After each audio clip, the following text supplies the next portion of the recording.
नमस्कार। कुंडली क्लासेस में आपका स्वागत है। इस चैनल के माध्यम से आपको विभिन्न भर्तियों संबंधी संपूर्ण क्लासेस के साथ में क्लासेस मिलती हैं, जैसे PGT, TET, CTET, super TET, RO, ARO, police आदि। तो चैनल को सब्सक्राइब करिए, लाइक करिए और शेयर करिए, जिससे कि आपको समय पर पूरी क्लास, प्रत्येक क्लास संपूर्ण सिलेबस के साथ में मिलती है। तो आइए हम इतिहास की क्लास में बात करते हैं। तो इससे पहले मैंने आपको सिंधु घाटी सभ्यता का भाग 1 पढ़ाया था। इस सिंधु घाटी सभ्यता के भाग 1 में मैंने आपके लिए सिंधु घाटी सभ्यता कैसे प्रकाश में आई, सिंधु घाटी सभ्यता की लिपि क्या है और सिंधु घाटी सभ्यता का इतिहास अतीत क्या है, इसके बारे में मैंने आपको चर्चा करी थी। साथ ही मैंने बताया था सिंधु घाटी सभ्यता के 3 नाम बताए थे, सिंधु सभ्यता, सिंधु घाटी सभ्यता और हड़प्पा। तो आइए हम अब बात करते हैं सिंधु घाटी सभ्यता का विस्तार, कहां से कहां तक इसका विस्तार पाया जाता है। तो देखिए, इसका विस्तार, सिंधु घाटी सभ्यता का विस्तार, इसका विस्तार 3 देशों में पाया जाता है, भारत में, पाकिस्तान में और अफगानिस्तान में। अब सबसे अधिक स्थल जो है इन देशों में, सबसे अधिक किस देश में इसका क्षेत्रफल पाया जाता है, तो सबसे अधिक पाया जाता है भारत में। सबसे अधिक स्थल इसके पाए जाते हैं। और भारत में भी सबसे अधिक किस राज्य में है, तो गुजरात में है। वहीं सबसे कम किस देश में इसके स्थल पाए जाते हैं, तो सबसे कम स्थल इसके अफगानिस्तान में पाए जाते हैं। सबसे कम स्थल, ये सबसे कम स्थल इसके अफगानिस्तान में पाए जाते हैं। इसका कितना क्षेत्रफल है, तो इसका क्षेत्रफल 12,99,600 वर्ग किलोमीटर है। लेकिन वर्तमान में इसका क्षेत्रफल, क्योंकि खुदाई कंटिन्यू चलती रहती है, तो उसके आधार पर इसका क्षेत्रफल 18 लाख वर्ग किलोमीटर लगभग पाया गया है। कितना? 18 लाख वर्ग किलोमीटर है वर्तमान में। अब ये सभ्यता कहां से कहां तक फैली हुई है, तो ये सभ्यता देखिए, पूर्व, पश्चिम, उत्तर, दक्षिण। तो पूर्व की तरफ देखते हैं हम, तो पूर्व में ये आलमगीरपुर है, पूर्वी क्षेत्र में आलमगीरपुर है। ये मेरठ जिले में पड़ता है, उत्तर प्रदेश में। कहां पर? मेरठ जिले में। और ये आलमगीरपुर किस नदी के किनारे है, तो हिंडन नदी के किनारे है आलमगीरपुर। वहीं पश्चिम की बात करते हैं, तो पश्चिमी छोर जो है सिंधु घाटी सभ्यता का, वह सूतकांगेदोर है, पश्चिमी छोर। और ये सूतकांगेदोर कहां पड़ता है, ये बलूचिस्तान में पड़ता है। सूतकांगेदोर किस नदी के किनारे बसा हुआ है, तो ये दास्क नदी के किनारे बसा हुआ। कहीं कहीं किताबों में हमें 10 नदी भी मिल जाता है। तो वर्तमान, अब उत्तर की बात करें हम, तो उत्तर में मांडा है। मांडा ये जम्मू कश्मीर में पाया जाता है। कहां पर है ये मांडा क्षेत्र? जम्मू कश्मीर में है। किस नदी के किनारे है? ये चेनाब नदी के किनारे है। दक्षिण की बात करें इस क्षेत्र की, तो दक्षिण में दक्षिणी भाग इसका देमाबाद है। देमाबाद ये कहां पर है? ये महाराष्ट्र में है। महाराष्ट्र के एक जिला है अहमदनगर, महाराष्ट्र में जिला है अहमदनगर, वहां पर देमाबाद पाया जाता है। कौन सी नदी के किनारे है देमाबाद? तो ये प्रवरा नदी के किनारे है। और प्रवरा नदी जो है गोदावरी की सहायक नदी है, जिसको दक्षिण भारत की गंगा भी कहते हैं गोदावरी को, तो इसकी सहायक नदी है प्रवरा नदी। आइए इसका आप स्क्रीनशॉट लीजिए।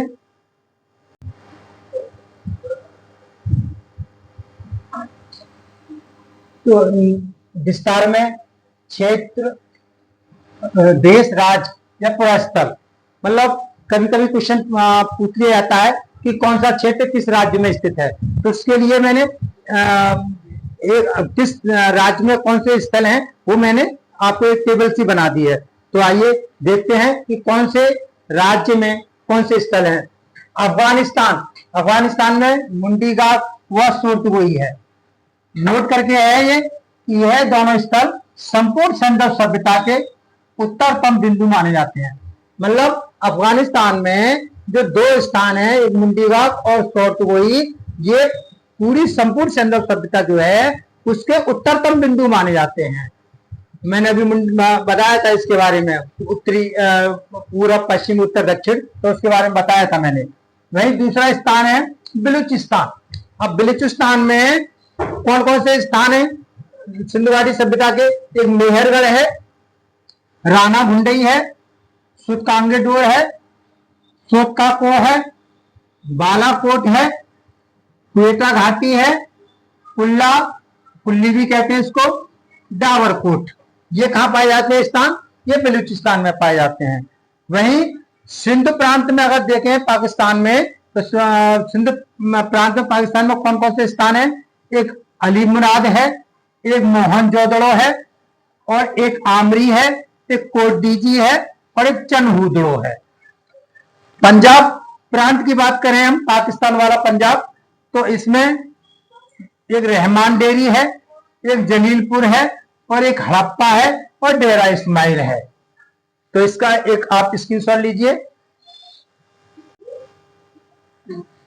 अगला है पंजाब, भारत में पड़ता है, ये भारत वाला पंजाब है। यहाँ पर रोपड़ है, संगरूर है, चक 86 है, और बाड़ा। वहीं हरियाणा में कुनाल, मिठापल, राखीगढ़ी, बनावली और भर्राना, ये हरियाणा में पाए जाते हैं। वहीं राजस्थान में कौन से क्षेत्र पाए गए हैं? कालीबंगा और बालाथल, ये राजस्थान के क्षेत्र हैं। उत्तर प्रदेश में कौन कौन से क्षेत्र पाए गए हैं? आलमगीरपुर, जो सबसे पूर्वी क्षेत्र है, बड़ा गांव, हुलास। वहीं गुजरात में कौन कौन से क्षेत्र पाए गए हैं, जो कि सबसे अधिक भारत में गुजरात में स्थल पाए गए हैं? तो यहाँ लोथल है, धौलावीरा है, रंगपुर है, रोजदी है, प्रभास पतन है, सुरकोटदा है, देसलपुर है, भगत राव है, नागेश्वर है, करीम शाही, जो कि अभी ये 2020 में ही खोजा गया है। करीम शाही, यहाँ से डेयरी उत्पादन के साक्ष्य प्राप्त हुए हैं करीम शाही से। तो एक नोट के साथ में हम देखते हैं कि 3 नए स्थल खोजे गए हैं। हाल ही में अगर बात करें तो 3 नए स्थल खोजे गए, जिसमें बेंगीकोट है, ये थार के मरुस्थल में के क्षेत्र में पाया गया है। बेंगीकोट जो सिंधु घाटी सभ्यता का ही एक स्थल है। वहीं एक करीम शाही, ये गुजरात में पाया गया है। करीम शाही अभी मैंने बताया था आपके लिए, जो कि 2020 में खोजा गया था, यहाँ से डेयरी उत्पादन के साक्ष्य प्राप्त हुए हैं। वहीं दूसरा स्थल कोटदा भादली खोजा गया है, ये भी गुजरात से ही खोजा गया है। तो आप इसका स्क्रीनशॉट लीजिए।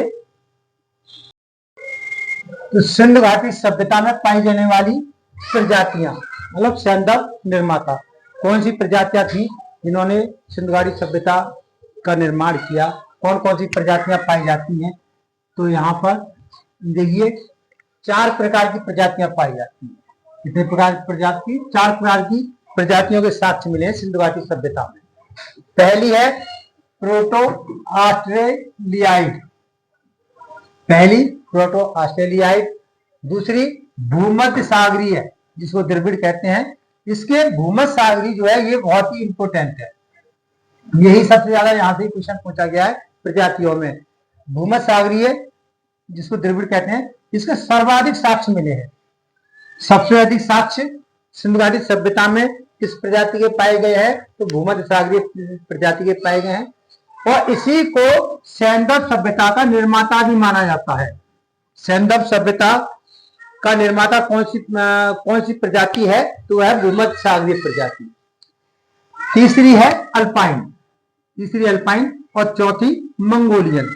ये 4 प्रकार की प्रजातियां सैंधव सभ्यता में पाई जाती हैं। नोट कि सैंधव सभ्यता भारत की प्रथम नगरीय व कांस्ययुगीन सभ्यता मानी जाती है। सैंधव सभ्यता जो थी वह भारत की पहली कैसी सभ्यता है? नगरीय व कांस्ययुगीन। कांस्य का प्रयोग किया जाता था यहाँ पर, और नगरीय सभ्यता थी, कोई ये ग्रामीण सभ्यता नहीं थी। तो इसका आप स्क्रीनशॉट लीजिए। तो सिंधु घाटी सभ्यता का कालक्रम, मतलब कब से कब तक सिंधु घाटी सभ्यता का समय माना जाता है? तो इसमें अलग अलग विद्वानों के अलग अलग मत हैं। तो देखिए कालक्रम, सबसे पहले हम बात करते हैं कि कालक्रम को कैसे पहचानते हैं, किस तरह से कालक्रम को देखते हैं। तो ये देखिए, मैंने आपको एक छोटे से चित्र के माध्यम से समझाने की कोशिश करी है। तो ये तरह से ईसा मसीह ये ईसवी होता है और एक ईसा पूर्व होता है। तो ईसा पूर्व को बीसी कहते हैं, बिफोर क्राइस्ट, और ईसवी एडी एनो डोमिनी, मतलब ईसा मसीह के जन्म के वर्ष से, मतलब ईसा मसीह के जन्म हुआ, जन्म के वर्ष से ही ईसवी ईस्वी होता है, जो कि एक तरह से 2025, 2026, 2027, 2028, 2029 इस तरह से चलते हैं हम ईस्वी में। वहीं ईसा पूर्व में मतलब ईसा मसीह के जन्म से पहले, ईसा मसीह के जन्म से पहले जो तिथि लिखी जाती थी वो ईसा पूर्व में लिखी जाती थी, जो कि एक क्रम, इस तरह क्रम होता था 2025, 2024, 2023, 2022, 2021 इस तरह से कालक्रम लिखा जाता था। तो आपको ईस्वी और ईसा पूर्व में अंतर समझ में आ गया होगा। तो आइए देखते हैं सिंधु घाटी सभ्यता का कालक्रम किन किन वैज्ञानिकों ने क्या क्या दिया है। तो विद्वान और मत, तो विद्वान एक है जॉन मार्शल, जो कि ये जॉन मार्शल निदेशक और ये भारतीय सर्वेक्षण और पुरातत्व विभाग के महानिदेशक थे जॉन मार्शल। इन्होंने बताया कि सिंधु घाटी सभ्यता 3250 ईसा पूर्व से 2750 ईसा पूर्व तक रही। मतलब इन्होंने 3250 ईसा पूर्व से लेकर के 2750 ईसा पूर्व तक का समय बताया है जॉन मार्शल ने। वही रोमिला थापर और डीपी अग्रवाल हैं, इन्होंने 2550 ईसा पूर्व से 1750 ईसा पूर्व तक का समय बताया है सिंधु घाटी सभ्यता का, कि 2350 से लेकर के 1750 तक ईसा पूर्व तक सिंधु घाटी सभ्यता रही थी। ये रेडियो कार्बन पद्धति के समर्थक माने जाते हैं। कौन? रोमिला थापर, जो रेडियो कार्बन पद्धति है इसके बारे में भी चर्चा करेंगे, तो उसके समर्थक माने जाते हैं। वहीं अर्नेस्ट मैके हैं, अर्नेस्ट मैके 2800 ईसा पूर्व से 2500 ईसा पूर्व तक का कालक्रम बताते हैं सिंधु घाटी सभ्यता का।